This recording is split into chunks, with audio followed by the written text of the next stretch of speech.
Welcome, welcome, welcome. My name is Mikkel Thorpe, and this is the Expat Money Show. Today's guest spent 15 years in finance managing $1 billion fixed income portfolio before he quit his 9-to-5 job and abandoned his life in Chicago to pursue the life he always wanted but never thought was possible. He currently lives in Mexico, where he now practices and teaches futures and Forex trading. He is the host of the Peddling Fiction Podcast, where he opines on politics, current events, and economics from a libertarian perspective. Please welcome to the show, Johnny Profita. Johnny, how are you? I'm great. Thanks for having me on. It's good to see you again. You as well. I'm looking forward to today's conversation and picking your brain about many of these things. So maybe before we jump in, kind of give us a backstory. How did you get working in finance, and specifically the Forex and the fixed income that you did in Chicago? But then really, I guess, how you decided to leave that and give it all up and come down to Mexico. Yeah, well, I basically fell into the job. I was a pretty typical millennial American story, I guess. You know, you go to college, you don't exactly know what you're going to study.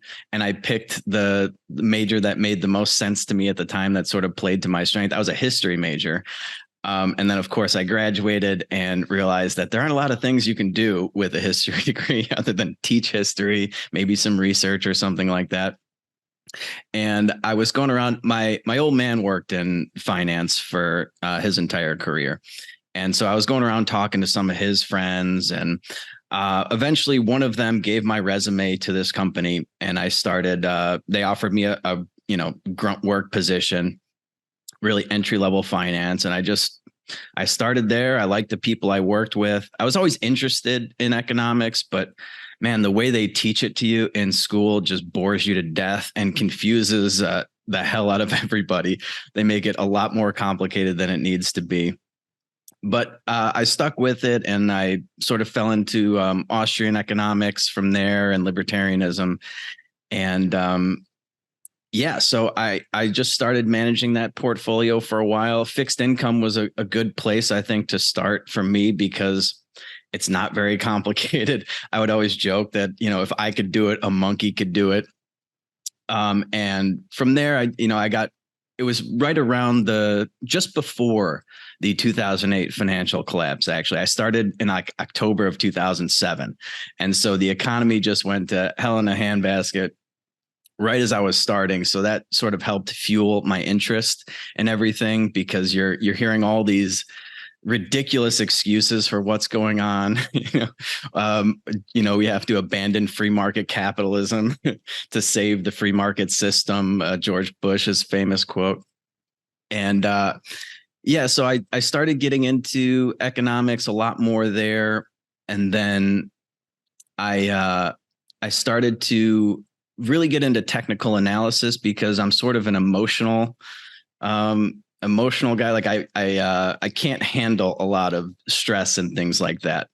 And so trying to analyze the markets and take into factors, all these political factors and things like that, never made sense to me.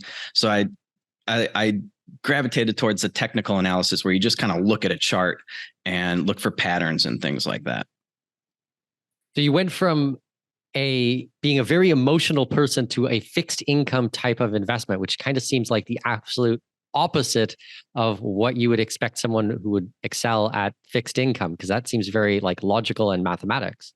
Yes. And math was also not one of my strong points, which is why I chose history as a major.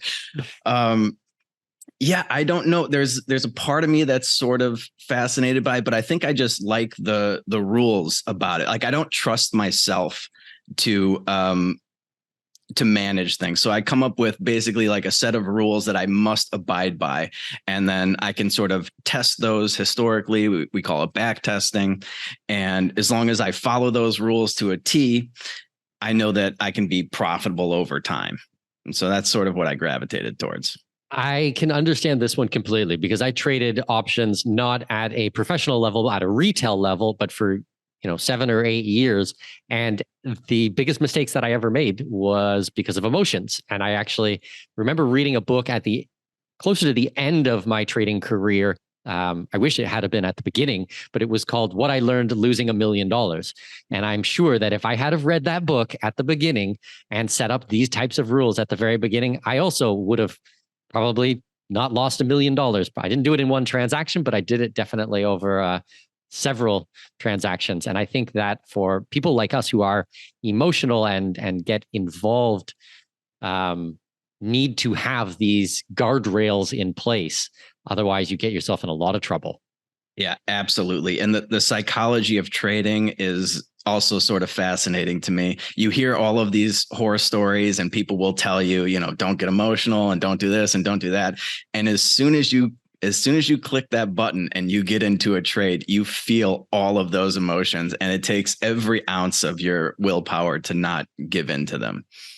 Well, I'm thinking back at some really not fun memories, but I mean, I remember, my pregnant wife, and she's fast asleep next to me and staring at the ceiling, thinking about some of my positions and ones that I knew I should have got into or got out of before, but just kind of watching them go further and further underwater. And, it being 3:00 in the morning and I can't sleep. Like I've been staring at the ceiling for 6 hours straight, 7 hours straight. Like, how do I tell my wife that we just lost $200,000-$300,000 over the last couple of months on these positions? And if I go ahead and liquidate the position, okay, I stopped the bleeding, but now those are realized losses.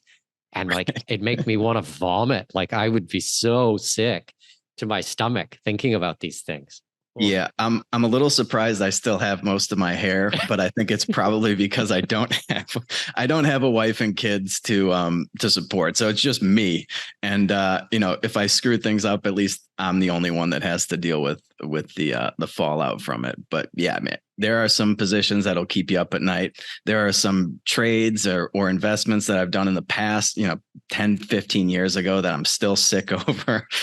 But yeah, it's all sort of part of the game. You roll with the punches. It's, people always say, oh, the best way to learn is from your mistakes. Personally, I could have done without a couple of those mistakes. I would rather have learned from someone else's mistakes, like the book that I referenced, which is anybody who wants to understand the psychology of trading, I definitely recommend reading.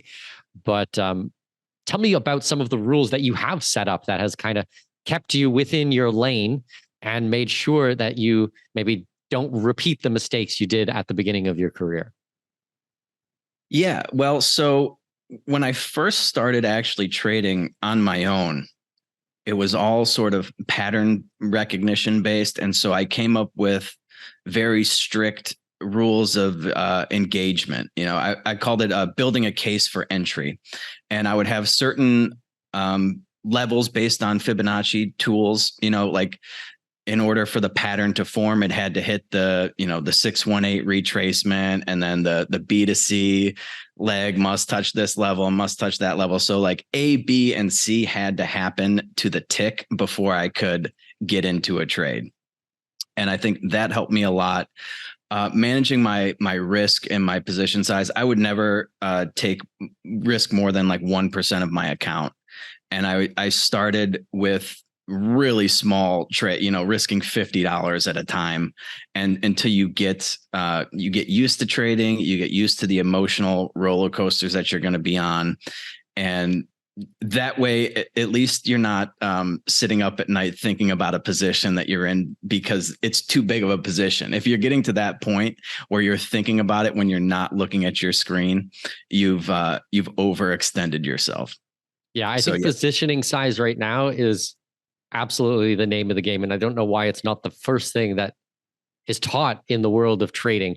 Now, I think, responsible is a 1% to 2% overall look at the allocation. And personally, I don't do any sector which is more than 10%. So I've got 10 sectors 10 theses, 10 ideas that I might be looking at, and none of them have more than 10%, and no position has over 1 or 2% of the overall portfolio. I don't do much trading anymore, but I have a background in it, and I still keep a little bit of equities. This episode could be called, what I wish I had known at the beginning, or how to not lose money. Yeah. Yeah. Well, and then you got to do all the tedious stuff too, like the back testing, which is like probably my least favorite thing in the world to do is like you come up with this trading strategy, you think it works, and you have to go back through maybe years worth of market data and test it. And then, enter that data into Excel, figure out what your maximum drawdown is, your profit and loss, what you stand to lose, what you stand to gain. If you do this over time, are you going to be successful? And it is torture, literal torture doing that. But once you do it, it gives you a lot more confidence while you're actually trading to know if you know your numbers and okay, if my maximum drawdown is more than 15%, I screwed something up. I need to take a break here because it's way outside my parameters. So yeah, it's not just all, I think people have this dream of trading where you're just going to turn a $10,000 account into $1 million in 6 months or something like that. You see these guys on YouTube and Instagram and stuff posting these ridiculous things. And I don't know if they're actually doing it or if it's, it's just some demo account that they're messing with, but it's really not like that. Or at least that should not be your expectation. It's a grind. You have to treat it very professionally. You can't just like all willy-nilly just hop into a chart and start taking trades. And yeah, like I said, the 1% a day keeps the 9 to 5 away. That's my motto. Amazing. Yeah, I think that a lot of people do have visions of grandeur where they're going to try out trading and they're going to make a full-time living as a trader. I would say that if you don't already have a very in-depth background about these things, you can expect to lose hundreds of thousands of dollars on the front end before you ever get good enough that you're going to be able to use this as a viable means to provide for yourself and your family. Yeah, you will absolutely blow up at least one account. That happens to everybody. I've blown up a couple of accounts, and this goes back to my previous story. And until I just gave up at the end. Like now, as I said, I don't trade. I have some equities, but I came from an options background. So when you're using margin accounts and derivatives, you make a mistake and it is exponentially larger than the initial mistake. Yeah. So that's absolutely true. And so I kind of liked the way that I got into it because I only started doing this basically for a living within the last 3 years. And for 6 or 7 years before that, I was just sort of learning and studying and practicing. And I had a 9 to 5 job. So, that was fine. Like I wasn't dependent on it. And then when you flip the switch and you're like, all right, I think I can actually make a go of this.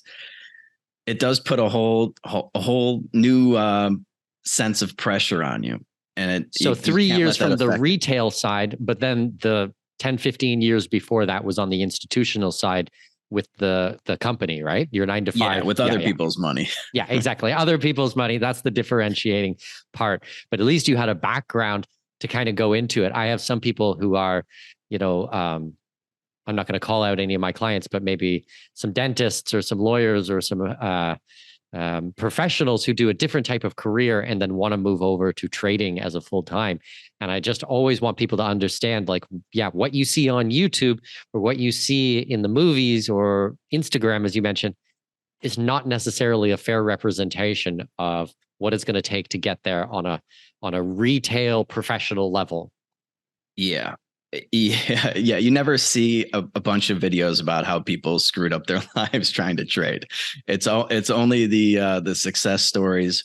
And yeah, I would caution those people to learn as much as you can before you actually make that transition and see if this is actually something you want to do. Like I know a lot of people that thought they wanted to try to do this as a living, and it just, it wrecked them emotionally, financially. And it was one of the worst mistakes they've ever made. So I do think it's important knowledge to know, even if you're not going to engage and actively trade, you should still have some sort of knowledge about how to read a stock chart or basic technical analysis. And that's one of the things that I try to teach people. That's like one of the lessons I just put out for free is that sort of thing where I'm just like, hey, I'm not trying to sell you anything, but at a minimum, even if you have a 9-to-5 job, you're going to have a 401k and you might have a financial advisor. And when he calls you up and says, hey, I think this is a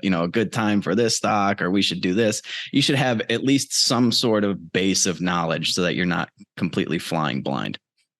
100%. And I think that it's also important that if you want to get into something like this, you don't necessarily want to do it with a dummy account. I think it is good to use some real money to put it on the table, but make it at a much smaller level. Like if you can put 100 grand in and you understand that this is your MBA that you're basically paying for in the trading world. And if it goes to zero, well, that sucks, but it's not going to, bankrupt you. Before you be like, I'm going to put my $3 million of net worth all into this and try it out because I had a couple of good ideas, or because I saw Tesla go up, or because I correctly picked Apple or something like that. It's like, no, we need to think this a little bit further.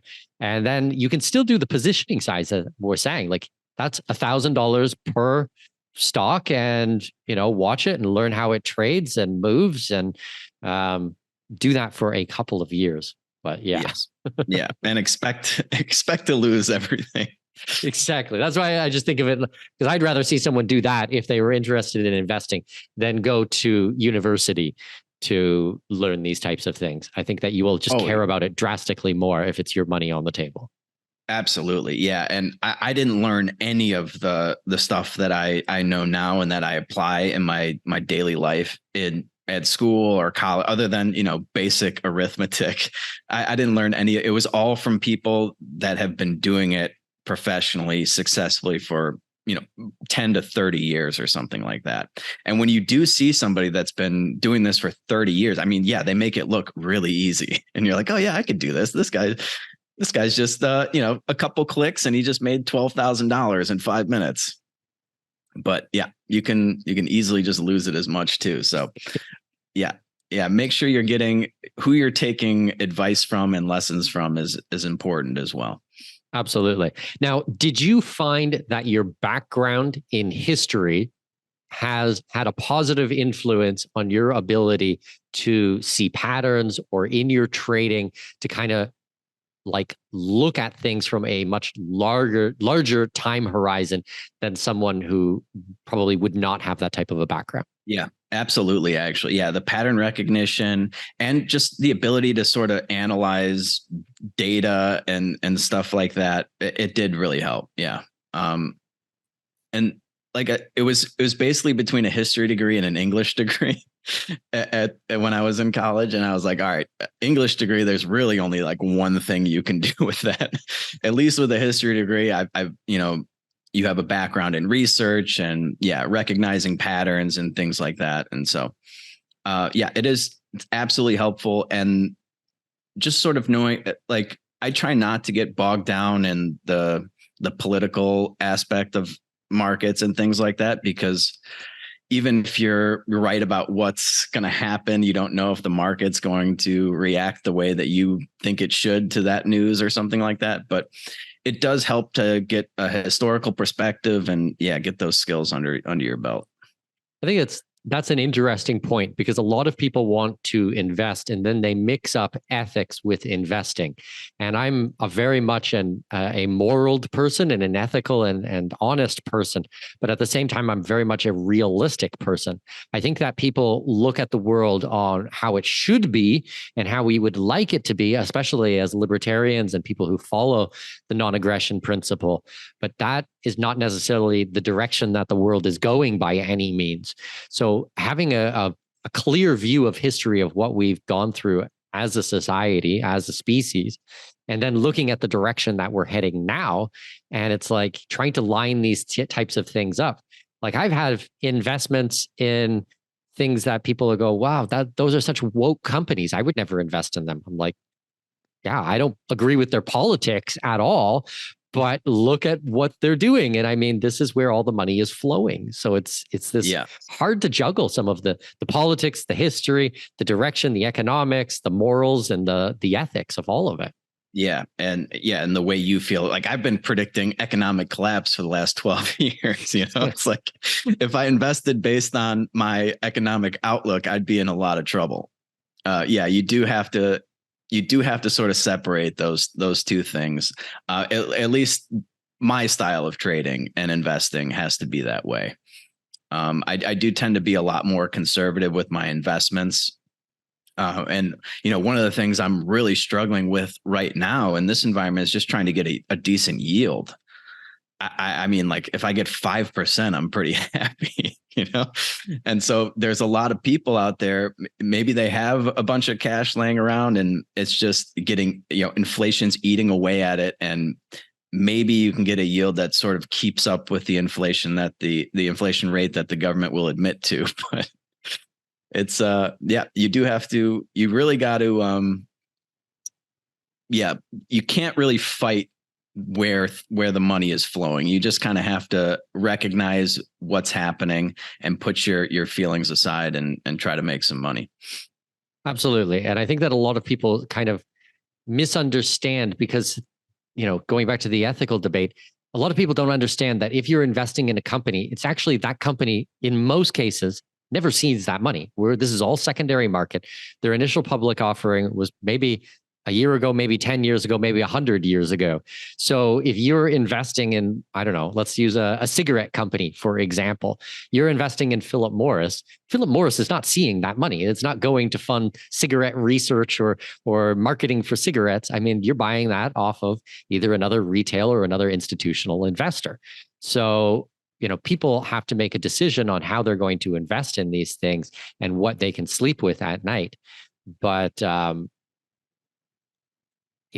a lot of the trends are these big tech companies and these big companies that are doing things that philosophically and morally I do not agree with.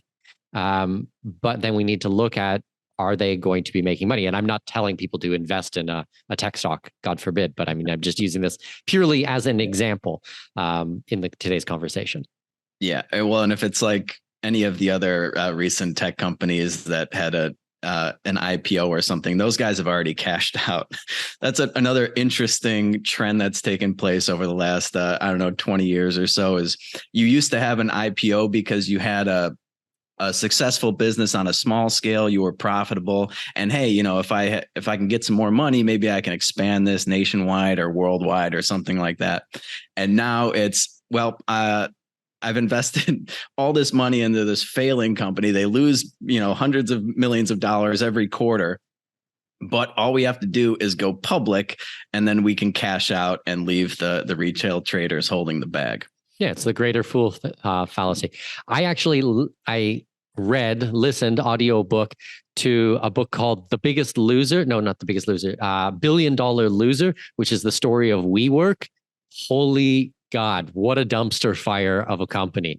That is just unbelievable. I've never seen anything like that. And then I just finished 2 nights ago, the one on Uber, the biography on the Uber founder. And I love the product. I love the service, but oh my God, what a company. Like that is just, they were just losing Hemorrhaging billions. Yeah. Like, talk about being physically sick. I don't know how these guys didn't have like gallstone issues or like kidney stones or something, Yeah. Well, it was so easy for them to get money too, with the Federal Reserve suppressing interest rates and giving out all this free money. It was like, yeah, they could just keep going back to hey, we need another 250 billion to get through next quarter.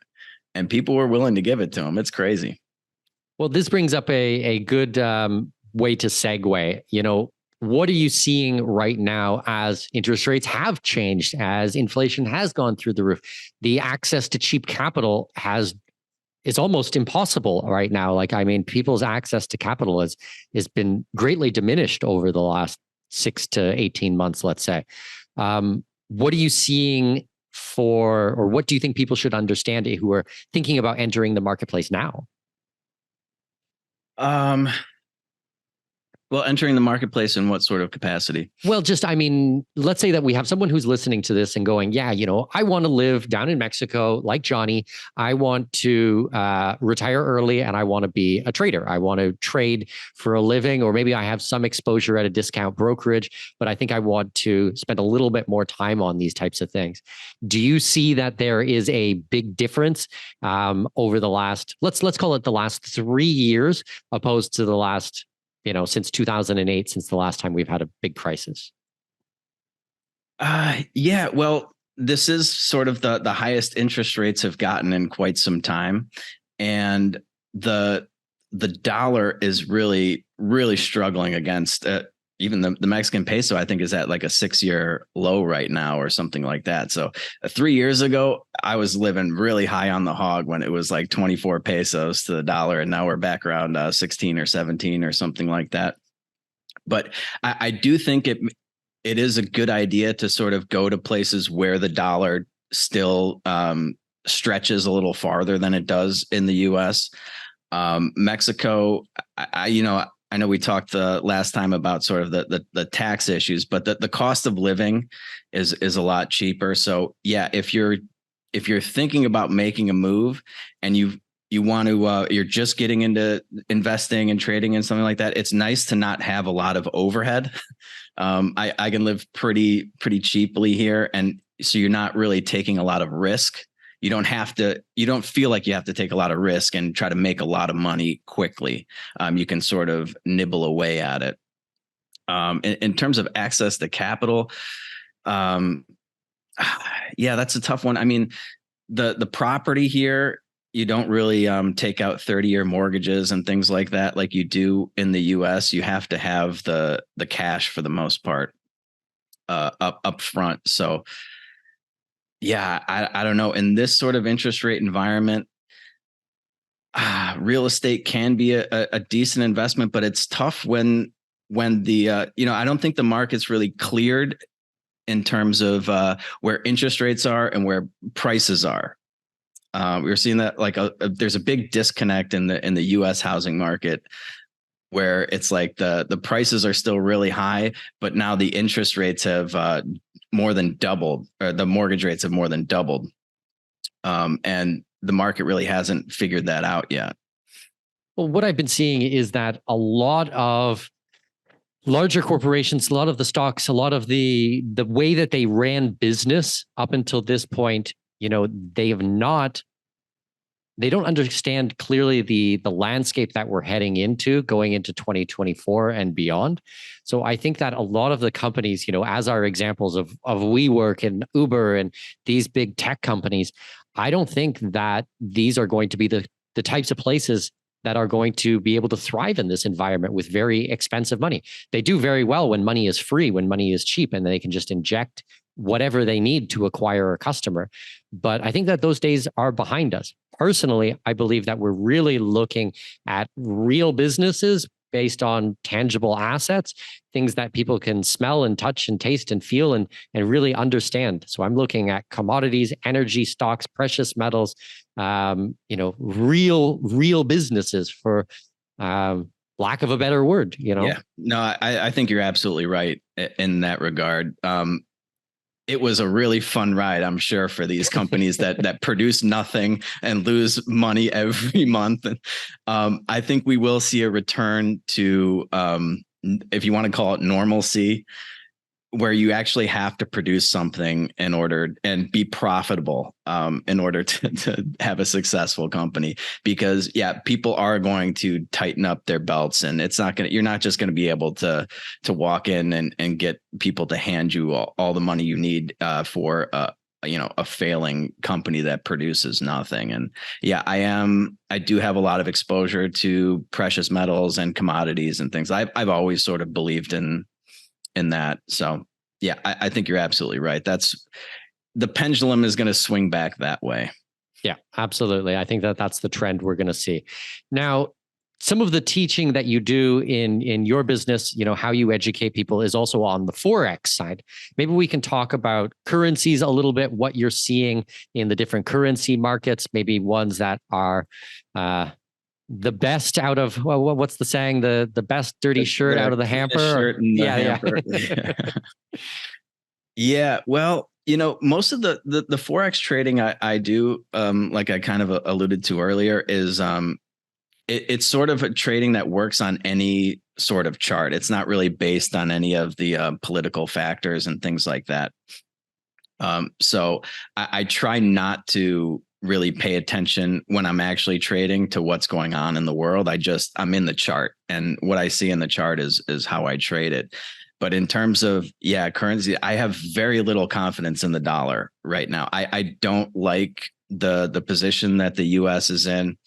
The development with this whole BRICS agreement is kind of scary if you're heavily exposed to the US dollar. I think we're going to see a pretty big shift in the way business is done internationally. The dollar being the world reserve currency, I think that is also going to come to an end pretty soon. I don't know what pretty soon actually means, but there's no way that we can get away with what we've been doing as a country for so long, without having, these repercussions that we're starting to see sort of cracks, happening with other countries being like, hey, we don't really need to transact in these dollars anymore.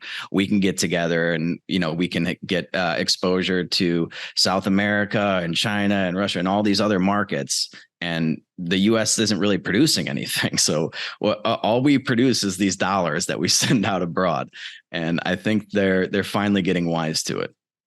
So what would be a prediction from your side? And you can either do a prediction on timeline or a prediction in end result, but a prediction in what we're going to see out of these BRICS or possibly a new reserve currency in the world. Well, I know there's talks about them going to a gold-backed currency for BRICS.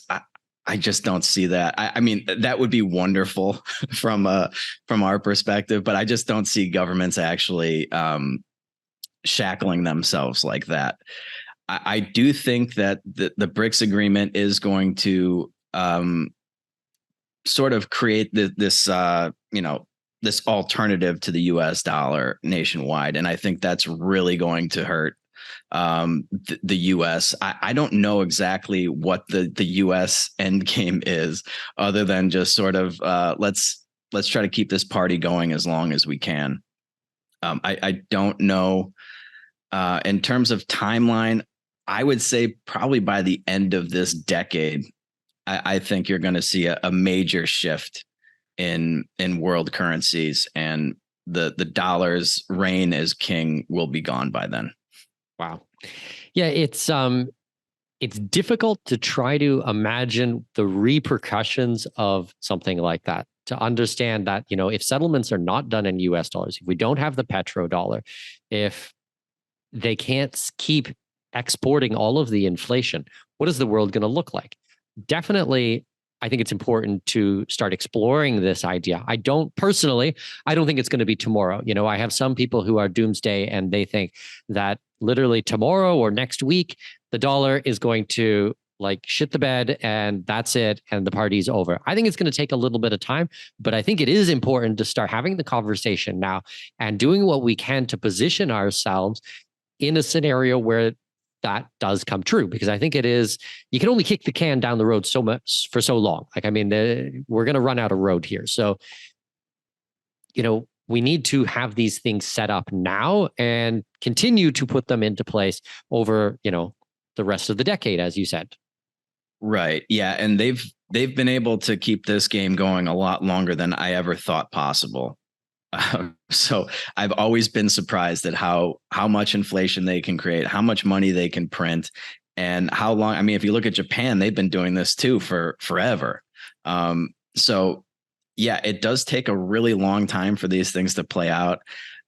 It feels like we're on the precipice of something big, but I've said that before. Like I said, I've been saying it for 12 years. But yeah, there's just, even when you just think of interest rates, like we're trying to raise interest rates, right, to get inflation under control. If they keep going higher, we're going to be spending $1 trillion just on debt service of the bonded debt for the US. And I mean, that's just That's crazy. There's no way that we can survive playing a game like that. It's just something has to change. Like something's going to break eventually. Well, to be honest with you, I think that things are breaking. How many bank failures have we had in the United States just in 2023?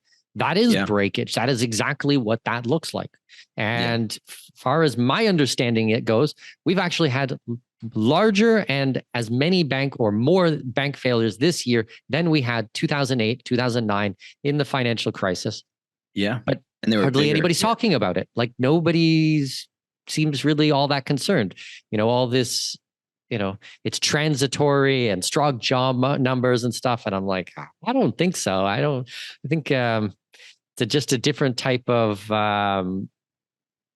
psyop that's happening with mainstream media and what they're covering opposed to 10 years ago. Yeah.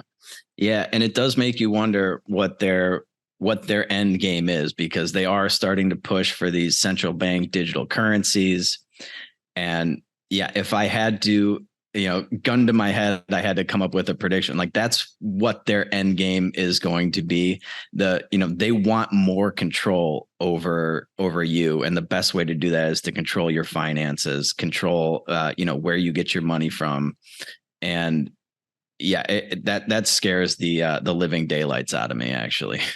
Well, okay. So here's an interesting question for you based on the fact that you were an institutional investor and worked with a large billion-dollar company. Do you think that these large investment banks are just going to go quietly into the night? I don't think that this is, that they're just going to let their businesses be ruined and the Fed's going to take over everything. No, they're going to have to get on the right side of the trade. I'm kind of reminded of the 2008 financial crisis when all of those investment banks were on the wrong side of these these derivative contracts, and then they were able to basically bullshit people long enough to get on the right side of the trade and then admit that, okay, this is where we should go with this. So I think you'll start to see the larger institutions get in bed with the government even more so than they are, and sort of position themselves so that, if the end game is this, total control over the financial industry through digital currencies, getting rid of cash and everything like that, they aren't going to allow that to happen until they're positioned correctly. Yeah. Timeline on this one will be very interesting. Once again, I have lots of clients who believe that tomorrow it's all going to come down. I think that there are certain test cases in the world of different countries. I'm considerably more worried about Canada than some of the other places. I think that, that is a test case of how far we can push communism and socialism in a country, and what will people take, what will people accept. It's going to be a hard one. It's going to be a difficult one to watch.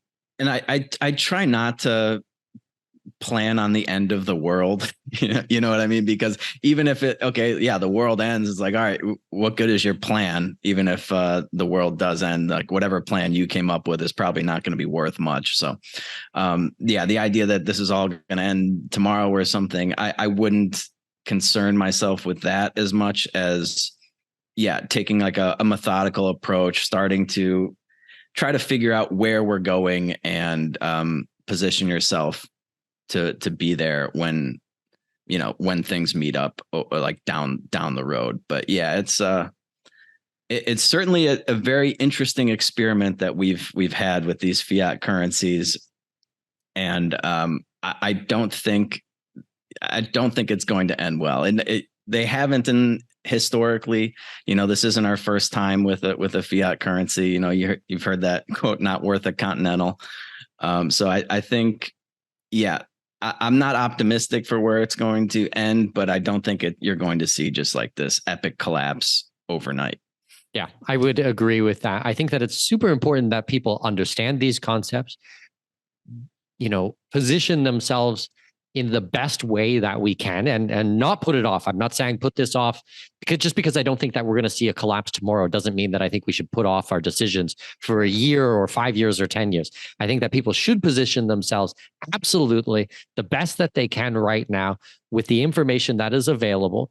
But after you've made some strategic decisions with your finances, with your residency, with your tax planning, with these types of things, then go and enjoy your life. Like, I think that it's super important. Like, that's the nice thing about being an expat. It's like, I'm down here enjoying sunshine, beautiful weather, eating fantastic food, meeting cool people, drinking really good red wine.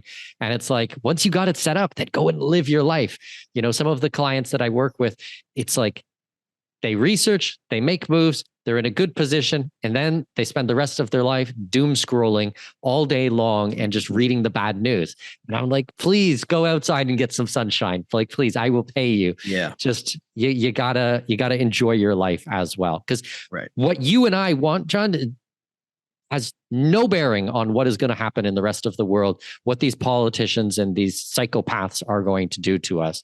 So you better, enjoy the time that you have on planet Earth right now. Yeah. And that's a good point. You want to be prepared for what's going to happen. I mean, that was one of the reasons why I was able to make this move, is because I started to prepare for it years in advance. I knew I was kind of unhappy with where I was and my job and everything like that. So I started to create alternative streams of income to give yourself options for when things do go bad.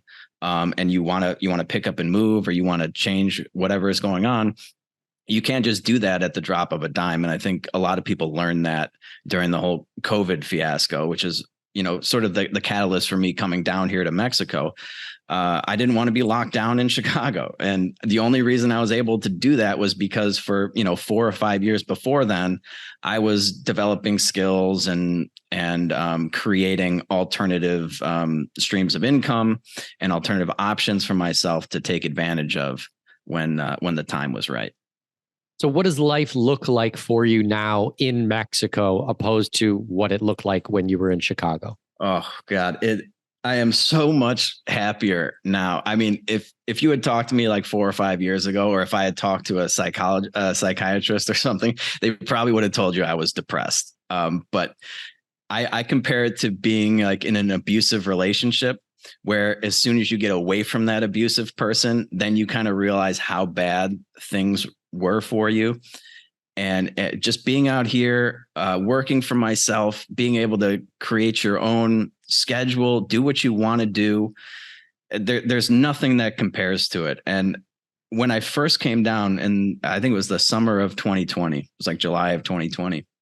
I'm in a pretty nice area, right? There's all these retired Americans and Canadians that come down here for like, they're snowbirds. They come down in December and they stay for a few months. And I'm sort of thinking about my life, and I'm like, all right, yeah, I guess if I work for another 30 years and everything goes right, I follow this, prescription that they've come up for life in America, and you retire at 65, you get your Social Security. I can come down here and be one of these old people that walks across the pool during the day, and then you go have dinner at 5 o'clock and you're in bed by 9.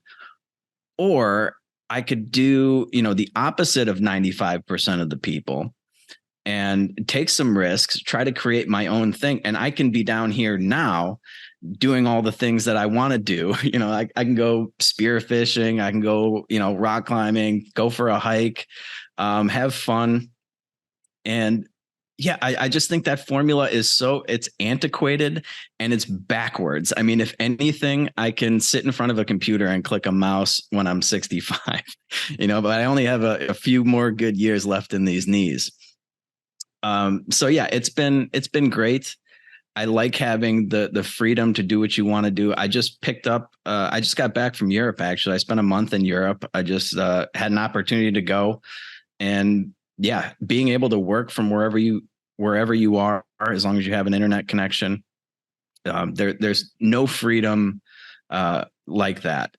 Libertarians especially talk a lot about freedom this, freedom that, but it's like if you can't pick up and leave when you want to leave, and you don't have enough, like the financial means to do what you want to do, how much freedom can you really have? Well, I always find it very interesting when I have a new private client who lives in Los Angeles or something like that. And they live there because that's where their job is and they're making their money, but then their rent is like so expensive and the cost of living is ridiculous and everything. And they have to have a vehicle and they have to have all these things. And it's like, actually, if you come down here to Latin America or Southeast Asia or even certain parts of Europe, I mean, cost of living can be, what, half, a quarter, maybe? And it's like, well, what do you need to do to supplement your income, or what type of investments or trading or real estate do you have to own that it's going to be kicking off cash flow that is going to pay for your existence down in one of these countries? And then if you can have that, actually, you're going to have a lot more, you're going to have more freedom on your time. You're going to have more freedom of your movement. You have more freedom over what you can say and what you can do.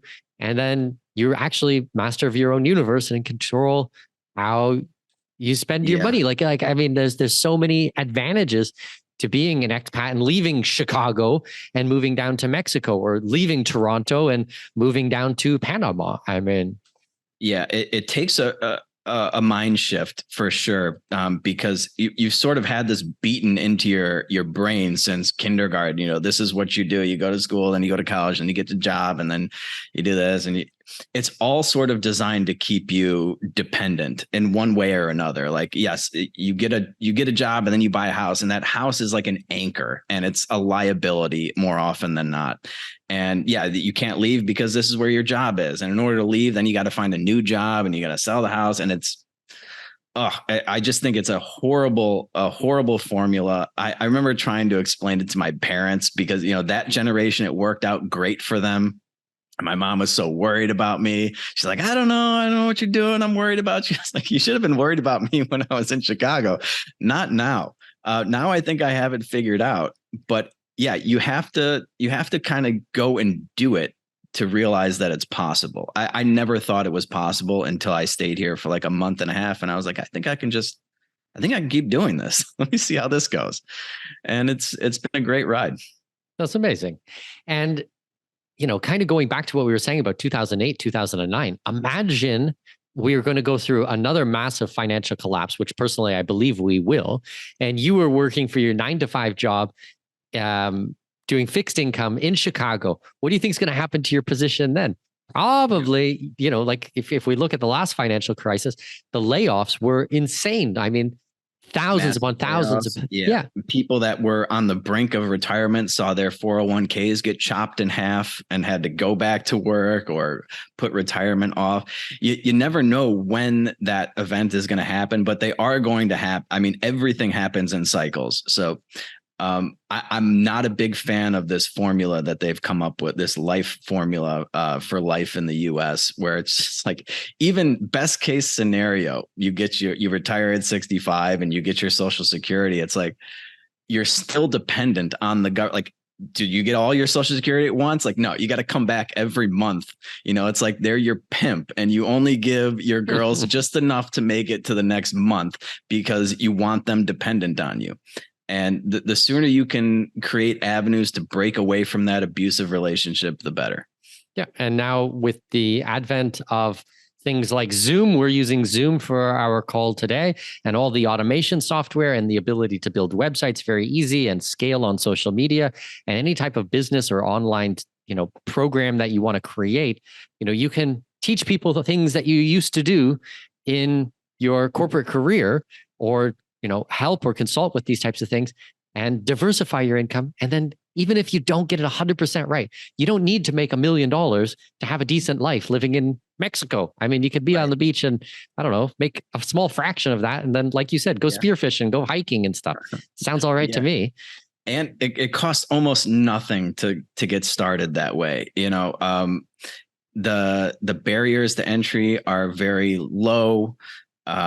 For what you're probably spending a night, like you take your wife out to dinner or something in California, you could start a business online for the cost of one meal, and just, chip away at it. You're not going to make $500,000 all at once or something, but, a couple of $100 a month here and there. And then you keep growing that snowballs into things. And before you know it, I mean, if you're making a couple $1,000s a month in Mexico, you're living pretty well.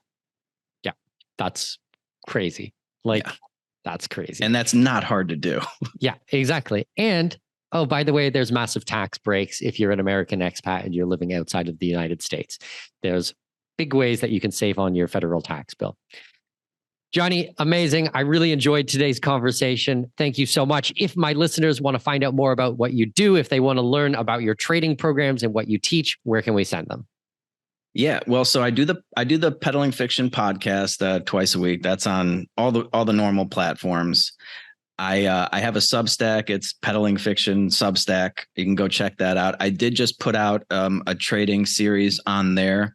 It's got a 4-part introductory series to technical analysis that I think everybody should check out. Just even if you're not interested in it, it's very basic introductory level things. It's not very complicated.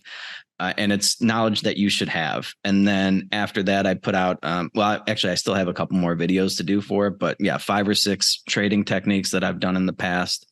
So yeah, go check that out. I try to do Substack articles at least once a week rather.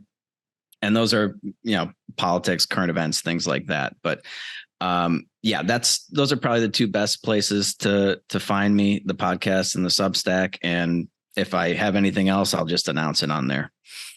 Brilliant. Thank you so much. And I'll talk to you soon. Hey, thanks for having me on.